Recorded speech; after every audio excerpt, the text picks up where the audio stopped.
Hello everyone, welcome to another Warpstone Cup Best of 3, and today we have a Nightcrew Clan Civil War. On the green side, we have Strike Games here, playing as the Empire in this first battle, and on the red side, we have the Lizardman, played by Gotrek Starbreaker. Two Nightcrew Clan players, and let's see how will the battle go.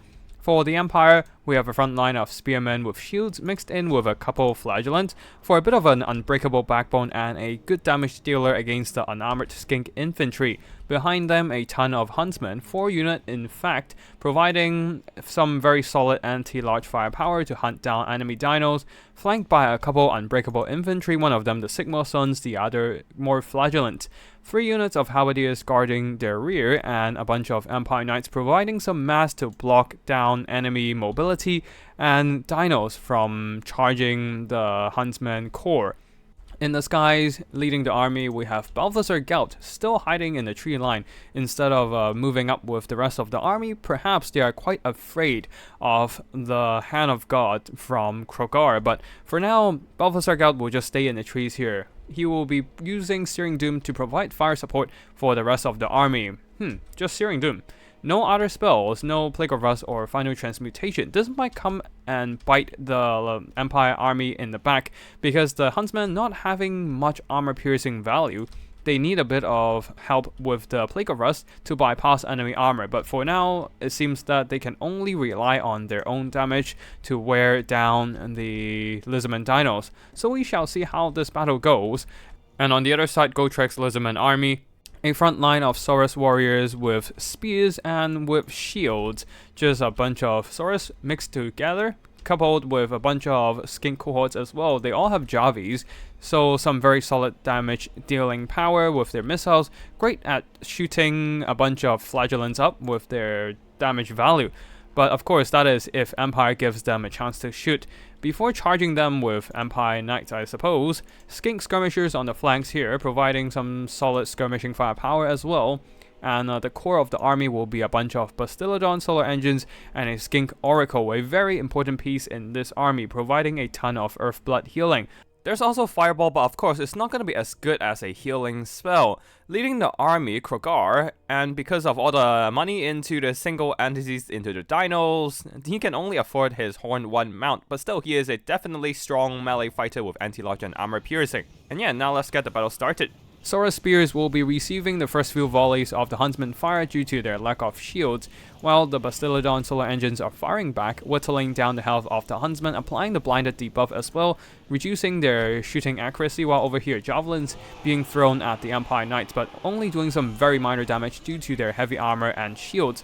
And yeah, the skink cohorts will be plowed through by a bunch of Empire charge, taking some pretty substantial damage, while Empire Knights are going after the skink skirmishers over here. Same goes for the other side, as the Empire Knights are flanking around while the Lizardman frontline are moving up, trying to chuck some javelins into the Huntsmen. But the Huntsmen are pulling back, and the javelins are forced to move up and try and catch up with them. This gives the flagellants a chance to close in the distance and drag them into melee combat. These skink cohorts managed to switch their targets and start shooting at the flagellants, doing some pretty good damage before they got charged themselves. The flagellants, once in melee, will be easily beating up the skink cohorts, while the Saurus warriors with the support of Krogar are comfortably beating up the spears instead, but the rest of the front line for the Lizardmen is just faltering because of the flagellants. The skinks without much armor cannot stand against the damage dealing flagellants attacks, and the skink skirmishers are being driven back by the Empire Knights as well. Krogar has returned from the front line to reinforce this fight alongside the skink oracle, providing some very solid armor piercing damage, while over here Bastiladon solar engine is quite distracted by the Empire Knight, while halberdiers are pushing up trying to hunt down the big armored dino. On the far side there, Empire Knights have ran down a bunch of skink skirmishers and will be moving on to charge down the skink infantry that are still holding around. Bastiladon solar engine is coming in to reinforce and help hold this left flank of the Lizardman army, while the rest of the skink are on a mass exodus. These skink skirmishers are caught by the flagellants, and the flagellants will have no trouble cutting them down whatsoever, smashing their heads to pieces. Speaking about smashing, these skink skirmishers are being smashed by a sandwiching, hammering charge from, well, 2 hammers, hammer and hammer. Empire Knights charging them from both sides and basically got their 3/4 of their HP nuked in that single charge. Empire Knights are now running through the Skink formations and the Skink Oracle, trying to pick off some of those armored cavalry, but not a lot of success so far, somehow ending up in a fight against Empire Spears nearby. And on the far side, the Huntsmen have been firing the whole time as the state troops are holding the enemy Saurus in place. Krogar is in the Empire backline now, really just running all over the battlefield throughout the combat, as he is now trying to silence the Huntsmen and cut down some of these firepower of the Empire. At the same time, Geld is hiding in the trees, really afraid of the Hand of the Gods, really, and just not willing to get even slightly close to Krogar. And that means his Searing Doom has been mostly useless throughout the battle so far, because he has not been using the spell while the infantry of Lizardmen are being dispatched by the Empire troops. And with most of the Lizardmen infantry being dealt with, the only thing left to Searing Doom are the single entities which the Searing Doom is horrible against. Bastiladon right now just keep poking at the enemy infantry, doing some really good damage with the explosive solar laser beam. But of course the Halberdiers and Empire Knights are tying it down, trying to surround and cut through the HP, but the problem is that Bastiladons are immune to flanking, so it doesn't suffer any flanking penalty in terms of melee stats. Halberdiers might have armor piercing, but even having the Bastiladons surrounded is not giving them enough of an edge to quickly burst down the monster's HP. The Empire Knights can't do much against the thick armor, and combined with the HP pool of the Bastiladon, it is still quite healthy. Empire Knights here still ping-ponging around the battlefield, running through the remaining Skink infantry without any issue. The problem really are the single entities, and don't forget the Skink Oracle can provide some really good Earthblood healing to all 4 single entities. Well, this is actually a really good number because Earthblood has a maximum number of 4 units per heal. If there are only the 4 single entities remain on the battlefield, that should give the Earthblood spell maximum efficiency in terms of healing and also cost effectiveness. Especially combined with the survivability of the Bastiladon, yeah, the Skink Oracle is really paying dividends. Now Balthazar Gelt is moving over, probably just gonna drop a Searing Doom onto the Saurus Spears. Pretty much the only good target remains for the Searing Doom spell. Krogar is moving close as well, probably trying to aim down the Empire leadership with the Hand of Gods. Balance of Power is slightly in favor of the Empire, and Hand of the Gods is going after Balthazar Gelt, but most of the damage, most of the projectiles didn't actually hit Balthazar Gelt because of his small hitbox. So very lucky for Strike Games here, not taking much damage from the ability. Dropping a Searing Doom onto the Saurus Spear as well, just doing some pretty cost efficient damage, and on the far side, the Bastiladon solar engines are gunning straight for the Huntsmen.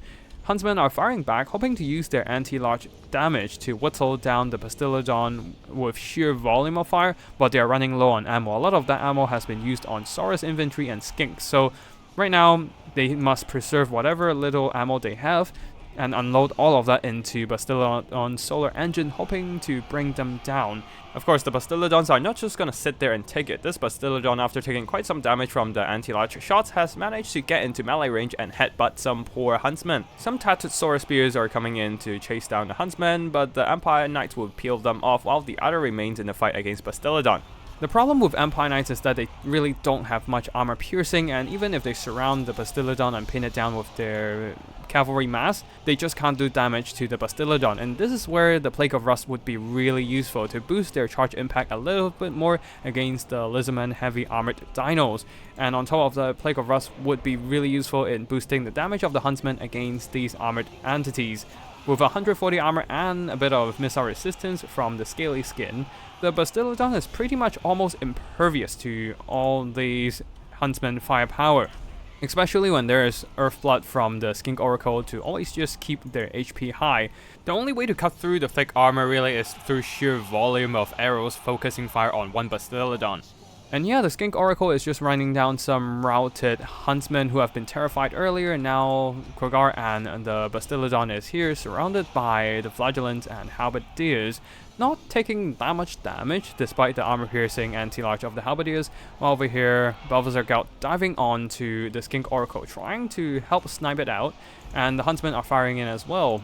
Empire Knights trying desperately to pin down the Skink Oracle, but the charge animation, the attack animation, is just taking the dino left, right, and center, dodging a bunch of shots unintentionally. More Empire Knights are charging in, but Krogar is also here to help, so Balthazar Gelt has to move out of that engagement, unless he wants to get sniped out by Krogar, who is an elite melee combatant. So yeah, Balthazar Gout is backing off with Quicksilver. Some huntsmen have returned and are now forming a firing arc against the Skink Oracle, doing some pretty nice damage, since the Oracle have slightly less HP and armor than the Bastiladon Solar Engine with only 95 armor. Of course, that is still a very respectable value. With the physical resistance and scaly skin missile resistance, the Skink Oracle can still sustain itself through volleys of archer fire. At the same time, a Hand of the God once again, launching all the way towards the Empire formation, not really hitting Balthazar Gout, but landing into the Halberdiers, doing some pretty good damage actually. The Halberdiers are a bit far, but a lot of the rest of the Empire State Troops are just piling around the dinos. Now, the Bastiladon is completely surrounded by spears, halberds, Empire Knights and whatnot, but that also formed a perfect blob for the other Bastiladon to fire in, doing some minor damage. And yeah, more shots are coming in perhaps, trying to ready up, charge up a laser beam, but there might be more huntsmen to come and disrupt. Nope, the laser beam has managed to fire, and that lowered the leadership of the Spears and Empire Knights enough for the Bastiladon's terror to kick in, breaking off these Empire melee units, and it seems that Balance of Fire is slowly ebbing in the favor of the Lizardmen, as they are getting more and more healing from the Earthbloods of the Skink Oracle. Krogar is still almost full health right now, partly thanks to the physical resistance from the Sacred Spawning, but of course there's also the healing from the Skink Oracle. The two Bastiladons are getting pretty worn down now after a prolonged combat of almost 10 minutes. But that's still fine for single entities, since they don't suffer anything from unit model losses. They either have their full damage potential or they have nothing. Especially when there's still a ton of potential healing coming from the Skink Oracle, and the Bastiladon can simply hold down a ton of state troops in place, acting pretty much as two unwavering anchors, blobbing up enemy troops and grinding them down with their monstrous weapon strength. And the Skink Oracle is just psycho-charging around different Empire pockets, as the Empire troops are stuck around Bastiladon solar engines, unable to take down the tanky dino. And yeah, Krogar is doing the same as well, psycho-charging through the enemy units. The Flagellants simply don't have the mass or AP to be any threat against Krogar. Huntsmen are forced to fight in melee, and Gout has been psycho-charging the solar engines. And every time he charges into the Bastiladon, he risks taking damage himself as well. No Final Transmutation, no Plague of Rust, he can't really cast any spell in this situation, since any spell onto the Skink Oracle or Bastiladon means friendly fire to the Empire State Troops. Halberdiers are still trying their best to surround and beat down the Bastiladon, but they are just really struggling to deliver any damage against the Lizardmen single entities. Krogar is still very much healthy with not much to threaten him really. We'll go into a bit of fast forward here as the Lizardman is slowly wearing down the Empire troops. There are still some huntsmen firing in, but a lot of their shots are missing. Gout dropping in a desperate Searing Doom. But as you can see here, not doing much damage to the Bastiladon, but more damage against their friendly Halberdiers instead.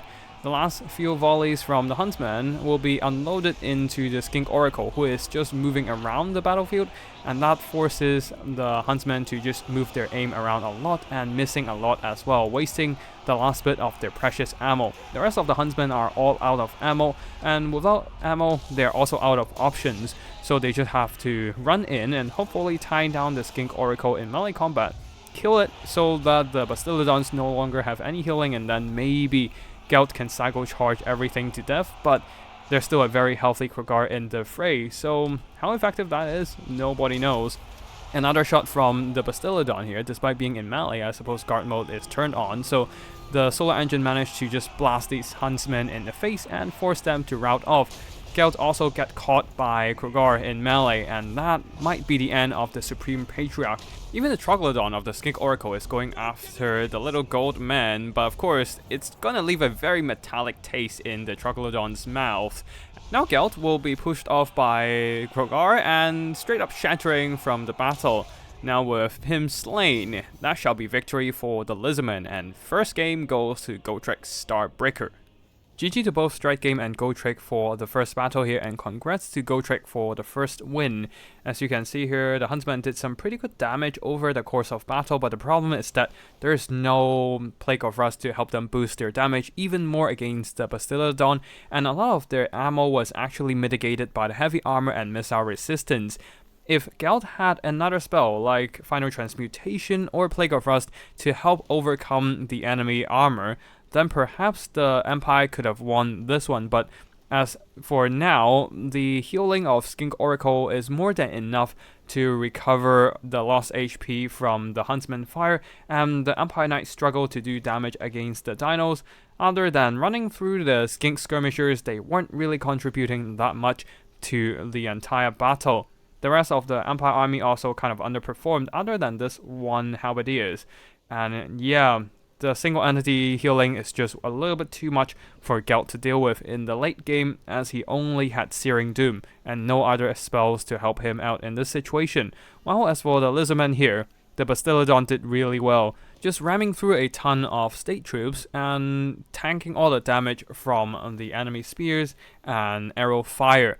The Skinks didn't do that much, neither did the Saurus Warriors, but really the single entities were more than enough to carry the game for the Empire army. Even the Skink Oracle did some really good damage by psycho-charging the state troops. And yeah, that's it for this first battle. This Best of 3 will also be cast in multiple videos, so if you want to see more Total War Warhammer multiplayer action, be sure to subscribe to my channel. Thank you for watching, and I'll see you in the next one. Tactical Lich, signing out.